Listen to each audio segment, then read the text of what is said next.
Welcome, everybody, to one of my favorite spaces during the week. This CVCT community online, organized by the Center of Compassion, the short name for Center for Contemplative Science and Compassion-Based Ethics from Emory University. You know the website, it's www.compassion.emory.edu. And any questions can be addressed to the email cvct@emory.edu. And my name is Samuel. Most of you know me by now. I've been a regular here. So have you been? Have you been? My English is rusty because I'm in Spain right now, and I was sharing with people that I'm doing a silent retreat at my own home. And that is unusual, but it can be done. I'm proof, and I strongly recommend you all to give it a try. If not, 2 full weeks, which is what I'm doing, maybe 1 or 2 days, and recruit your partner, even your children. The pets are going to be harder to recruit, but let me tell you, they become very responsive to the little voice that you offer them. It's quite an experience also for my sister with whom I live, who is not making this retreat, but when she comes home, I'm silent, so there's nobody to talk with. And I've heard her explain to others how noisy she realizes life is. And a lot emerges. And the reason for this is precisely for that, for things to emerge. I think there's so many stimuli in our life. We are so overwhelmed and saturated that we don't make the room or the space for things to appear. We don't attend to even what is in front of us. And that was perhaps the topic of Module 1 in CVCT, this cognitively based compassion training that I teach and practice. And some of you also teach or are about to teach. And Module 1, which is attentional stability and clarity, comes after the nurturing moment in which we motivate ourselves to do this mini retreat, this little version of a silent retreat for a few minutes. The nurturing moment motivates us to contemplate, to stop and sit and see.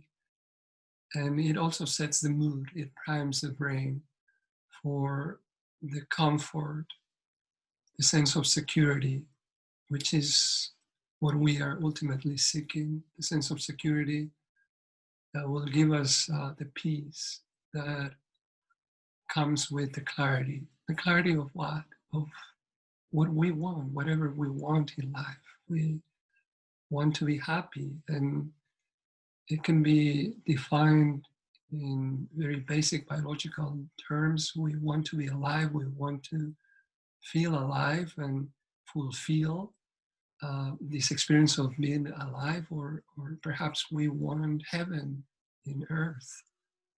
So it can also be defined in very spiritual terms, whatever you choose.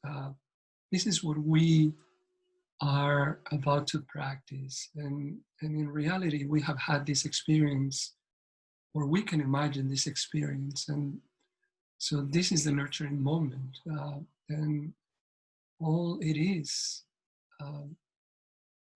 about is going back to this experience and creating in other circumstances the same sense of security and peace that we experienced or we can experience. And so for that we have our powerful tool, which is the attention, which is what we try to stabilize in Module 1. And we choose the simplest stimulus possible, one sensation as neutral as possible, but one that necessarily is going to change moment after moment. So it gives us some practice on what it is to pay attention. Like if we didn't pay attention, right? But we don't actually experiment with what it is like to pay attention. And so it requires a little bit of experimentation because this is where the how, the attitude, the gentle kindness comes. It's not about putting a lot of effort. It's not about directing, intervening. It's not about necessarily responding as we are used to think about it. It we want it to be gentle as a butterfly lighting on a flower. Like if we were holding an egg, gentle enough that we don't crush it, but with enough intention that we hold it and we don't let it fall. And this is what the experimentation with the attention is about in module 1. Now, module 2 becomes more interesting. It's called Insight into the Nature of the Mental Experience, because we, after having experimented what paying attention is, not too much, but enough. Like in Spanish, I've said before, ni mucho ni poco, lo justito, con gustito y con cariñito. Not much, not little, with ease, with gusto, and with love. So after having experimented what paying attention is, we choose a more complex stimulus, which is our own mental experience, our own mental awareness, which is the link between ourselves and reality as we know it, outside reality and internal reality. It takes a few moments to start to pay attention to that space, to realize how busy it is. And this is why having this practice in a peaceful, quiet, comfortable place, reserving a few minutes a day if possible, is so useful, as it is useful to reserve 2 full weeks in silence, trying to diminish other stimuli. And the interesting part here comes when you try to go from a single focused attention exercise, from paying attention to one sensation, which is generally something that accompanies the breathing, but it can be anything else, a sound or an image, or sometimes if we have enough experience, a thought. But those are tricky. They become more and more complex as we go into uh, the ins and outs of the mind.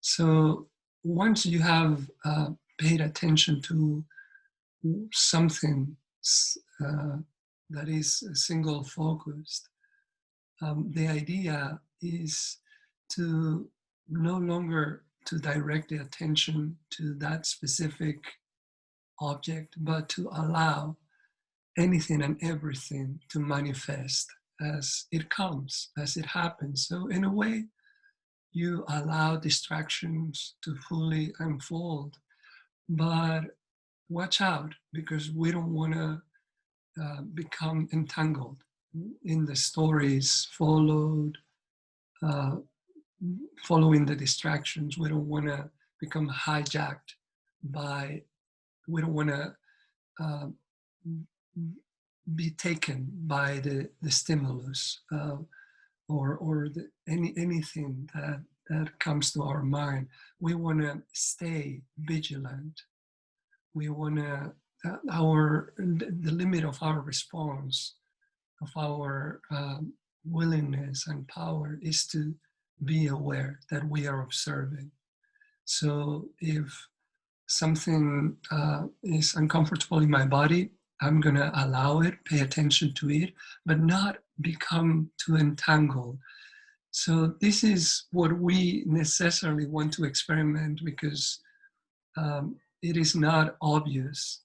And the difference is often very subtle, but it requires us to become entangled to realize, oh, now I'm in this story about this ache in my body, and I'm no longer, open to anything that may happen. So you keep a distance with everything that happens, and then a thought occurs: "Oh, I'm doing this, or I'm doing this well. That's so typical, or I'm doing this terrible. That's even more common." And again, you allow it. It's not about blocking anything.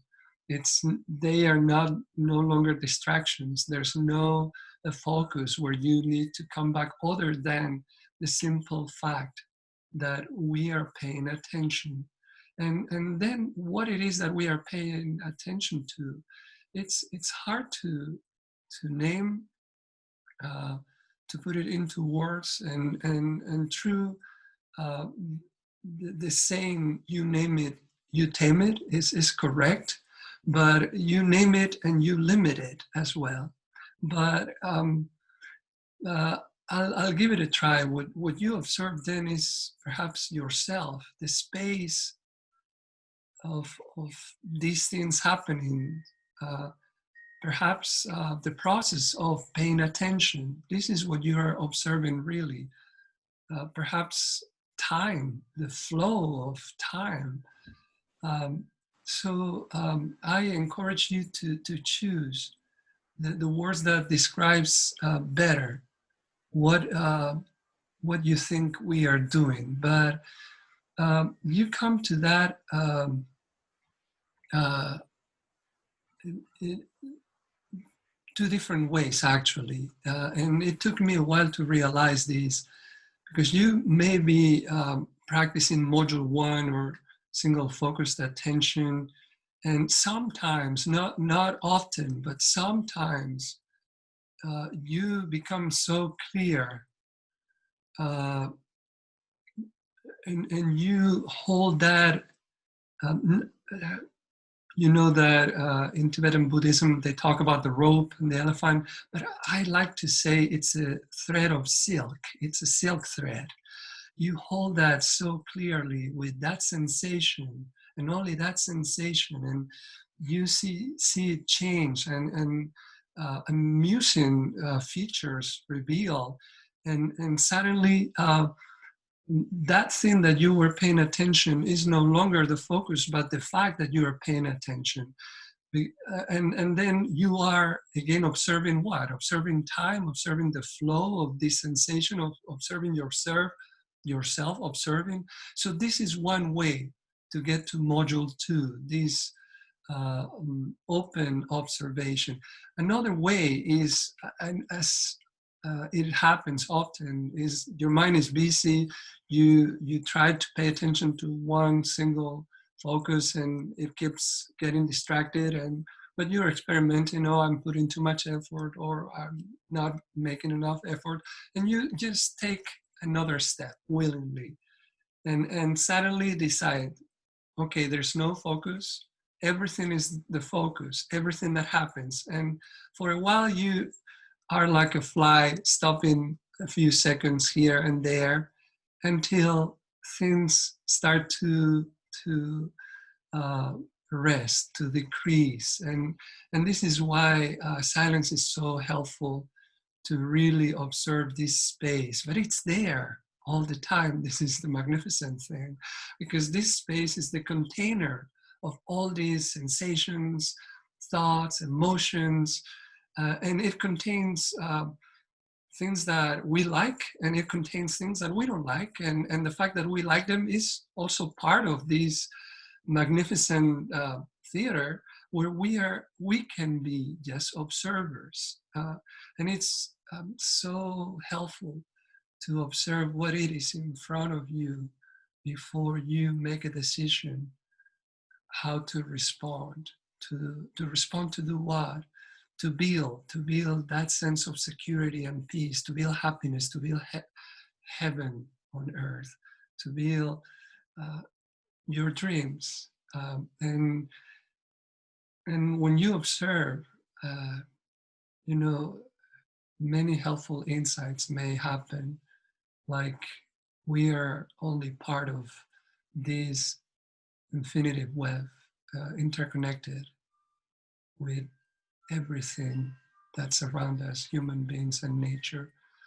And it may come, or we may actually take other steps in CBCT and make that suggestion in a reflexive way, which takes us to a more analytical approach and not so contemplative. So again, this is a contemplative module in which we are going to experiment with what it is, paying attention to whatever is. We'll train a little bit or experiment with what it is paying attention like before. And before we are going to try to motivate us and set the tone for what we want to accomplish. And I already spoke a little bit too much, but let's practice. And there will be some time for questions and answers after the practice, but at that point, I'll stop the recording.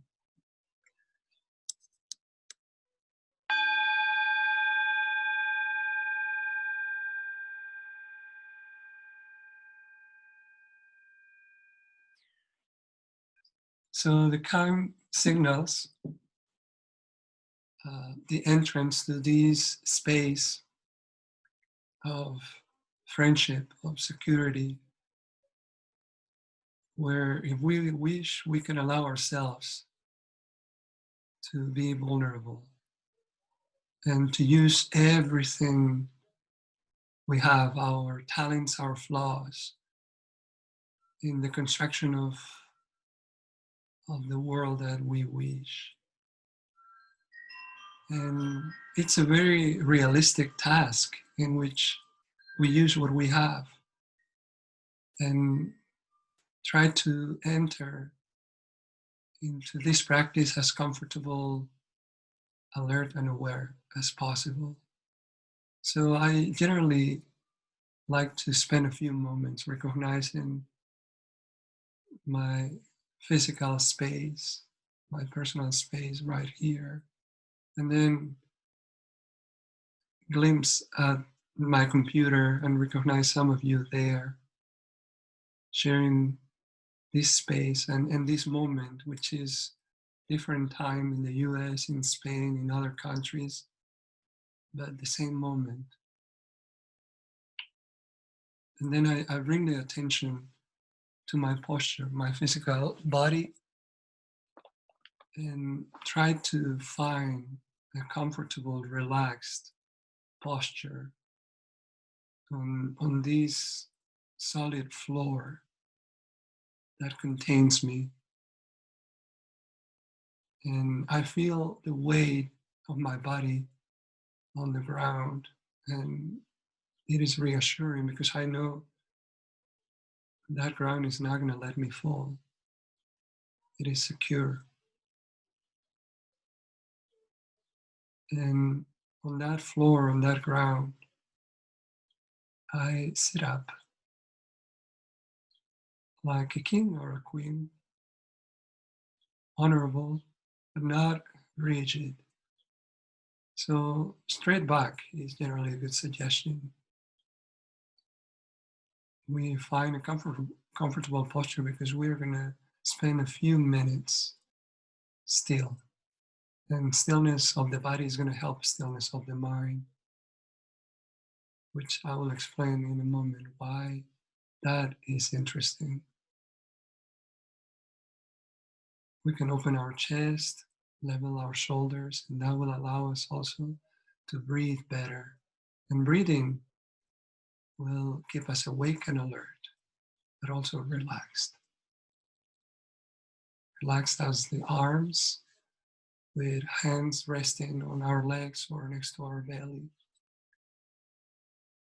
And the head leaning forward slightly. with the lower jaw relaxed, even if we close our mouth, the eyes closed or uh, halfway open, whatever is our preference.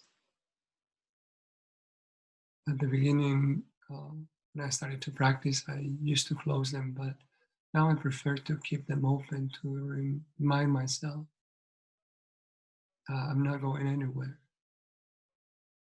I'm trying to make the best with what I can, what I have. So once I've felt all these elements, I'm also going to recognize the air as another secure base, the endless supply of air for me to feed my body, my lungs. And I'm going to breathe in and out very deliberately, letting out first all the air of my lungs, recognizing the need to breathe in with all my might. I do it through my nostrils to slow down the process very intentionally, and then I release, let go, and do it 2 more times.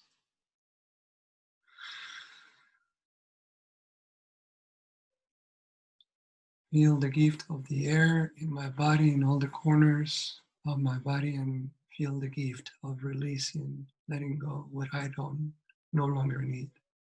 1 more time. I receive, accept, communicate with the world, and then let go without holding on to anything, which is itself a metaphor of life itself, dynamic nature of the process of life, where we sometimes need to take and sometimes need to give. Offering and receiving are both parts of life.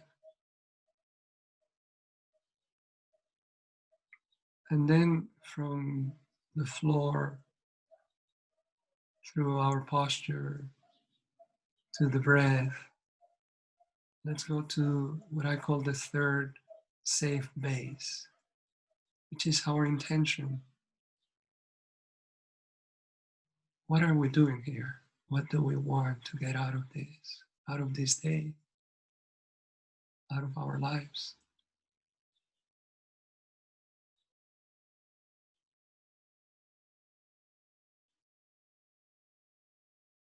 And that is a difficult question, part of more of the analytical aspect of CBCT, but we can make it easier using visualization, the memory or a scene that we can imagine, or maybe right here, right now, a moment that comes to mind, and in a way we start to practice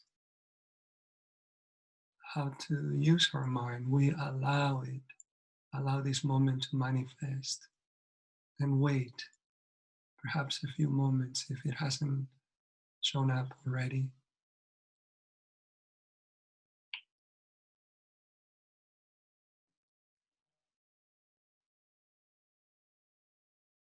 And that first or second image that comes to mind, a moment of peace, a moment of security, talks about our intention, about what we are seeking that we found.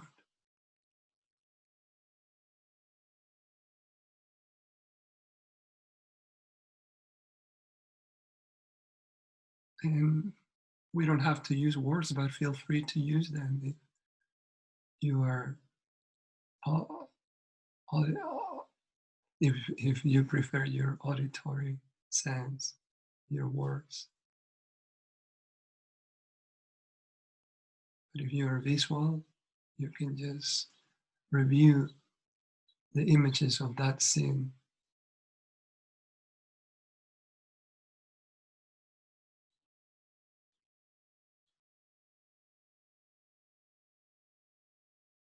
And try to find the emotion there, whatever moves you.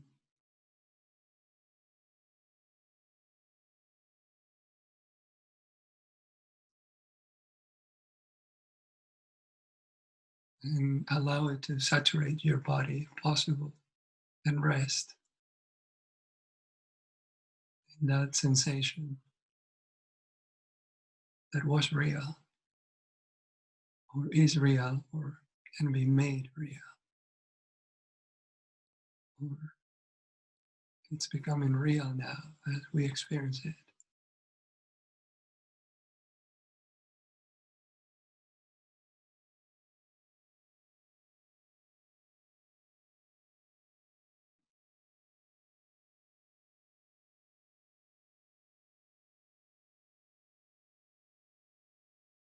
And it occurs to me that this moment, whatever it is, in solitude, watching the scenery with one person, with more people, imagined or real, it's a moment of communication, of connection, in which we felt acknowledged, secure, while we acknowledged something or somebody else.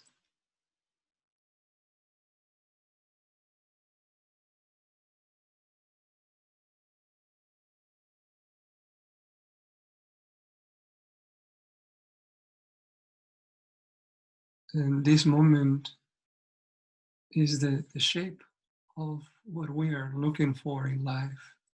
It was precise and concrete at that moment, or right now. But we sit here today to get some experience on how to bring it more often to our lives with other circumstances for our benefit and the benefit of others close to us who need it so much.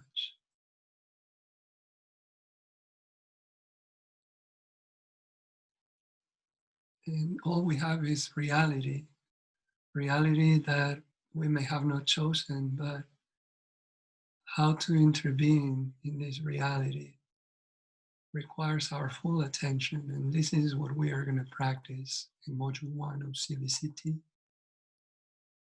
And the same way that we allowed the nurturing moment to appear, I'm going to encourage you to allow one sensation that is claiming your attention to appear.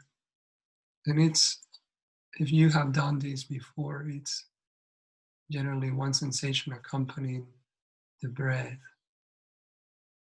It can be at the tip of our nose, the temperature of the air, a little bit cooler when we breathe in, a little bit warmer when we breathe out. That alone may be interesting enough to capture our attention, or the movement of the stomach. But it may be something different today. If you have your eyes closed, there can be a candle in front of you if you have lighted a candle. Or it can be a noise.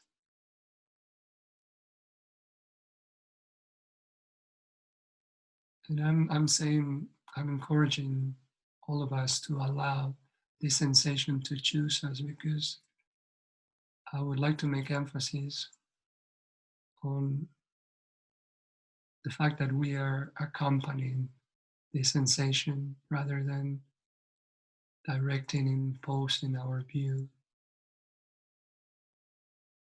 We establish a dance, a dialogue. And we have a very important role, which is staying attentive. And this is what we're going to do for a few minutes. Simply follow whatever sensation has chosen us, which we have chosen.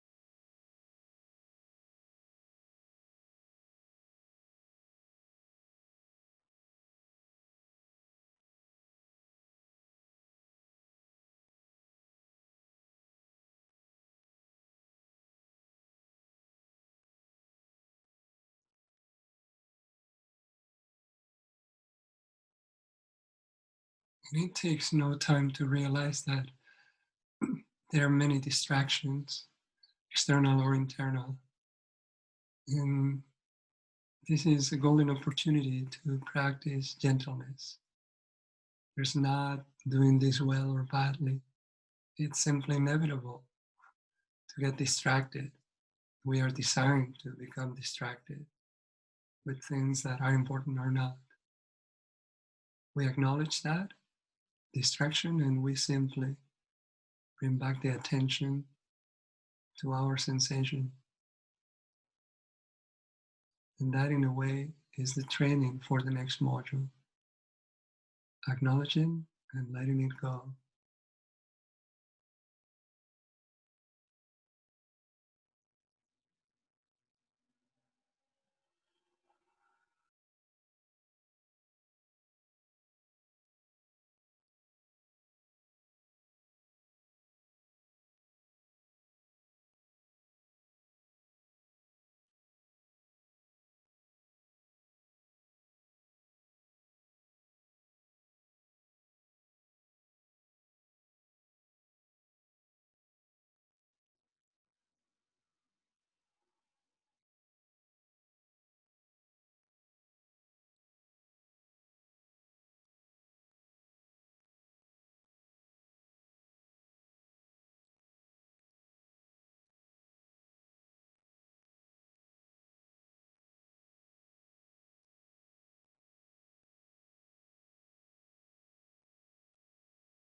And this is when I say we can experiment with the attention if we still feel our mind is too busy. Perhaps we are putting a little bit too much effort trying to go to the details of this sensation when perhaps we can step back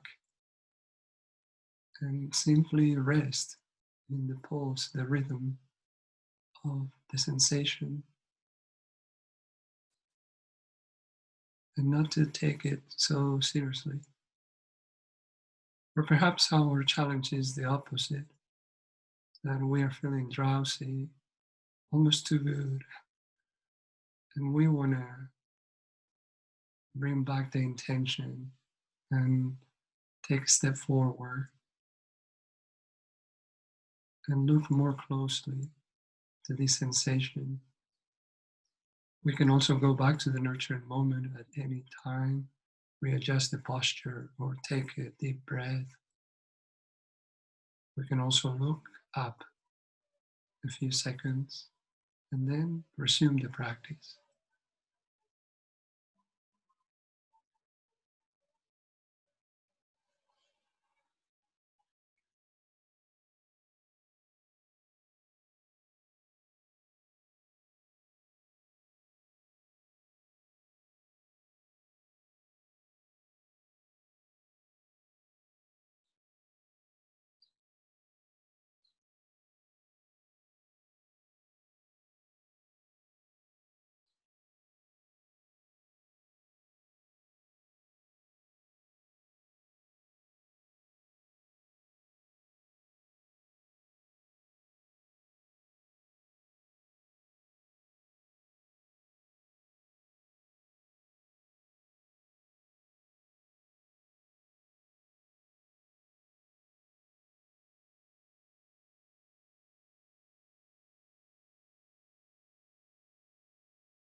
And perhaps we are fortunate to meet this sensation as if face to face, and that may come with a very pleasurable feeling, but we are not going to allow ourselves to be distracted by that because pleasure as discomfort are equally useful. And then as we become aware that we are meeting the sensation, it's lost because we are rationalizing it or bringing words. But this is what holding without grabbing it, without blocking it, must feel like accompanying the experience. And this is the ability that we are going to try to cultivate in module 2 when there's no longer a single focus, but we allow all the distractions to unfold, acknowledging them and waiting for them to go. And the way to do that is being careful not to become too entangled with whatever we experience, one thing at a time, because the next thing may be knocking on the door and it's equally important. And then the next. And it may be confusing at the beginning. So please feel free to go back to module 1 and the single focus attention exercise. And come back again. And let's try to rest in a relaxed state of observation in all these things, starting with sensations, body sensations, noises, images, anything and everything without blocking them, without inviting them, without becoming entangled in them.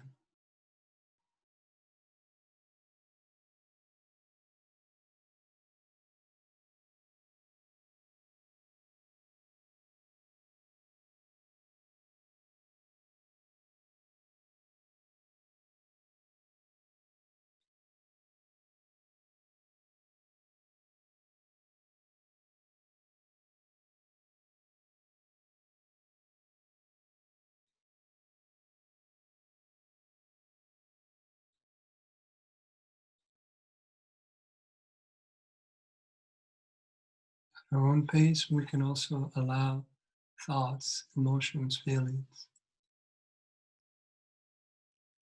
if they haven't already shown up. And all the guests are welcome in this house. Some we prefer, some we don't like. But even the feelings of liking or disliking are welcome. Even our own reactions or comments are welcome. We simply stay attentive. That is our work, our role. And not chasing anything, not becoming hijacked by anything.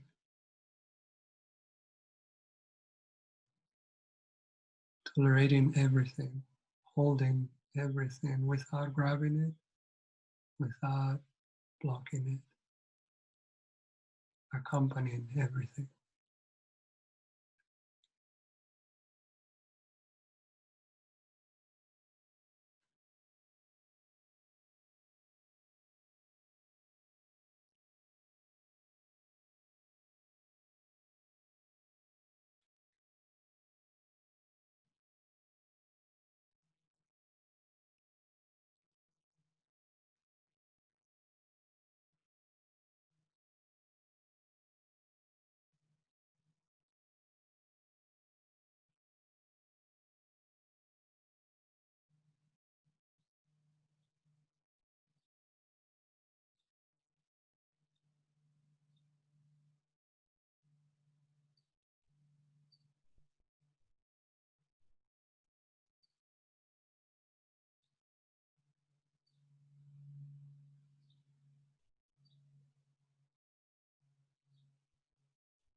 Mm, we may be fortunate enough that we actually meet face to face with what we are observing. And what is it if we don't hold on to those sensations, not for too long? We are observing ourselves, or the fact that we are observing. So we are before this space that keeps getting bigger, that contains everything that we are experiencing, things that become visible and things that are not.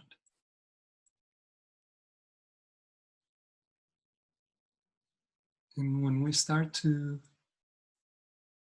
have the intuition about how big, how vast this space is, we probably feel this pleasure not to be distracted by it, which is also part of the space, but also to be acknowledged, like we are doing with everything else, coming from the peace and the serenity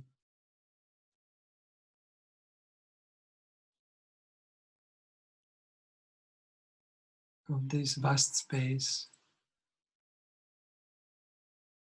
not because it's empty, but because it's huge.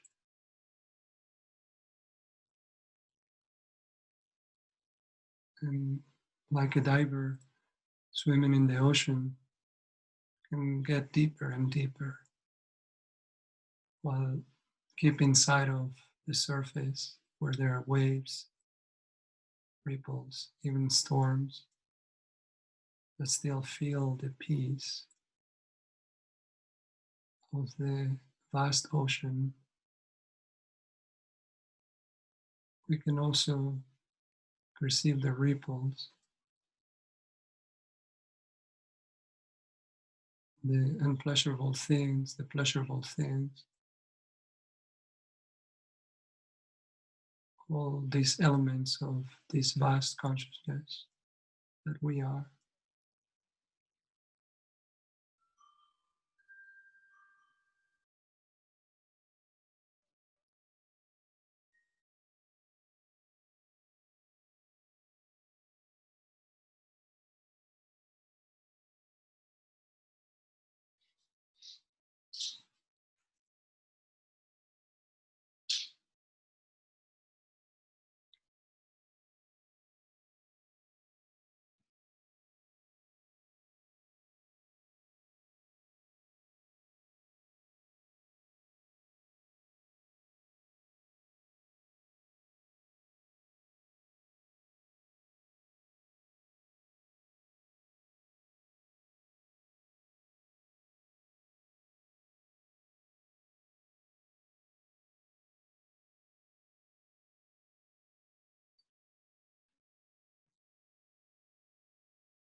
And slowly we can go back to the breathing or the sensation that we had chosen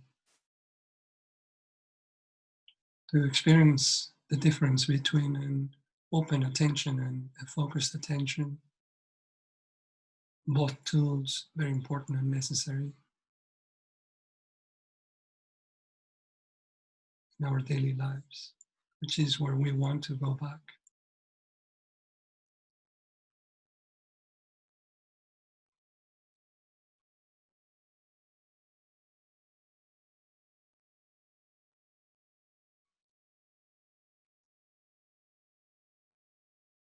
And perhaps we appreciate the higher quality and clarity of our focused attention when we have been in touch with the space that contains everything, the space that observes it all. And with a wish for this serenity and pleasurable feelings for all that come from including and accepting all the guests, comfortable and uncomfortable, which are there anyway. With that wish for that serenity for all, we conclude, and with the willingness to bring whatever we have learned and practiced here to where it really matters. Have a great day.